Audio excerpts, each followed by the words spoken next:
Hello everyone, welcome back. In continuation with my previous video, in this video let us discuss in detail about acquired immunity. Acquired in the sense, if a person comes in contact with the foreign particle, then he is going to develop an immunity, and that immunity is specific. Although an individual is born with a capacity to mount an immune response against a foreign particle, if an immunity is acquired with the initial contact and if that immunity is specific, then we call it as acquired immunity. See, observe the difference. Innate immunity is what we get at the time of birth, but acquired immunity is like, so during our lifetime we may get exposed to different microorganisms, right? If we get exposed to them for the first time, what happens? Our body will recognize it as a foreign particle and it will start producing the antibodies, right? So those antibodies will be specific towards that particular antigen.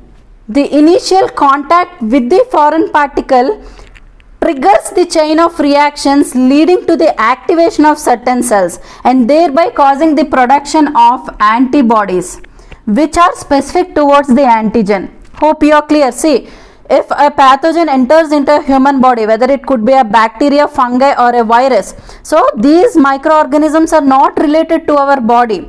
So they will be considered as a foreign particle by our body.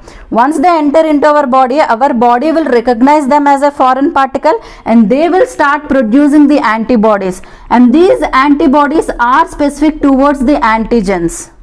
These produced antibodies will neutralize the effect of antigens and they are going to eliminate that particular pathogen out from the body. See here, that's what I mentioned. This acquired immunity is specific. For example, if this is the antigen entered into the body, okay, this could be a bacteria or a virus. When this antigen enters into the body, what our body will do? It will recognize it as a foreign particle and it will start producing the antibodies that are specific towards the antigen. For example, this is the other antigen entered into our body. So again, the specific antibodies will be produced by our body. And this produced antibodies will neutralize the effect of antigen. Moreover, apart from the production of antibodies, here there will be a formation of memory. That means the particular information about the antigen is captured by the memory cells. If the pathogen re-enters into our body for the second time, then these memory cells will act immediately and they will produce antibodies immediately within no time. Earlier it may take some time for the production of antibodies, but for the second time it will act immediately and they will produce antibodies immediately. This acquired immunity is of two types, that is active immunity and passive immunity. Active immunity is again of two types, that is natural active immunity and artificial active immunity. Whereas passive immunity is also of two types, that is natural passive immunity and artificial passive immunity. Coming to the active immunity, here the person is going to develop resistance against a particular disease after he comes in contact with the pathogen. So here the pathogen will be treated as an antigen. Once the body recognizes this pathogen as a foreign particle, then it will start producing the antibodies, and those antibodies are immunologically active against that particular antigen. Here the antigen may gain entry either by a natural infection or by artificial means, that is by vaccination. Natural infection in the sense, if a person is infected with a bacteria or a virus, he is going to develop immunity, right? He is going to acquire immunity, and that immunity is long lasting. That means here he is going to generate a memory. If that microorganism re-enters into his body, so these antibodies will be produced immediately that are specific towards the antigen and they are going to eliminate that particular pathogen out from the body. There are exceptions, like if you take influenza cold. Due to the antigenic variations, the immunity that we acquire is not effective. For example, measles. If a person is infected with measles, so here he is going to develop an antibodies that are specific towards the measles antigen, right? And he is going to develop resistance to this disease. Hope you are clear with the natural active immunity. Coming to the artificial active immunity, here the resistance is induced by vaccination. Vaccines are nothing but the preparations of microorganisms, right? Here the microorganism will not be in a virulent form. That means it is not capable of replicating in the host and it is not capable of causing infection to the host. But it will be recognized as a foreign particle, and the person who is exposed to that antigen will produce antibodies that are specific towards the antigen. These vaccines use either live microorganism or a killed microorganism or a products of a microorganism which are going to induce an immune response that is specific towards the antigen. Moreover, with the help of vaccines, we are going to create a memory which is going to provide a lifelong protection to an individual. I already made a video on different types of vaccines. Please go through that video. Coming to the passive immunity, here the resistance is transferred to the recipient in a ready-made form, that is called as passive immunity. Again, as I told you, this passive immunity is of two types: natural passive immunity and artificial passive immunity.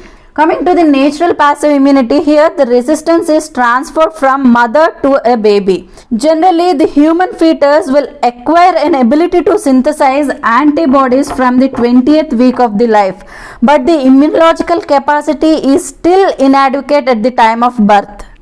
Maternal antibodies. These maternal antibodies, that means antibodies which are produced in the mother, are transported across the placenta to provide passive protection against various infectious diseases in infants. See here, in case of passive immunity, here we are going to transfer the resistance to the recipients, right? In case of natural passive immunity, here the mother is going to transfer the immunity to the baby. So the maternal antibodies will cross the placenta and they are going to reach the infant, which is going to provide a protection against the infectious diseases. If we go with the active immunization of the mother, we can improve the quality of passive immunization. Coming to the other one, that is artificial passive immunity. Here the immunity or the resistance is transferred from the immunized donor to the non-immunized recipient. Recipient is the one who receives the immunity.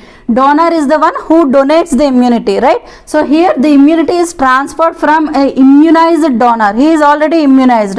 So by collecting the antibodies from the donor, we are going to transfer it to a recipient who is non-immunized.